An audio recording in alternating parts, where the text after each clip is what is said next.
Hello guys, so ito kakatapos lang natin mag-exercise gamit ang Impact app na AI siya na gumagamit ng camera. Tapos yung AI ay um, check ng posture natin kung paano tayo mag-exercise. Yun, so re-reviewin ko tong app na to in the future para mas thoroughly na makita nyo din yung app.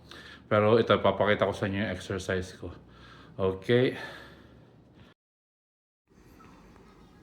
Okay, ito na yung exercise. High knees. Tapos jumping jacks. Sunod standing knee crunches. Sunod mountain climbers. Bicycle crunches. Tapos mountain climbers ulit. Tapos bicycle crunches ulit. Jumping jacks ulit. At windmills. Tapos standing knee crunches. Jumping jacks.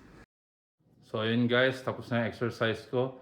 So anong masasabi niyo doon sa aking form tsaka sa mga reps ko sa exercise na binigay nung Impact app na AI? Ano masasabi niyo? Please comment down below. Kung gusto niyo mag-subscribe and follow me on my social medias, nakalink lahat sa description sa baba. Okay, bye-bye!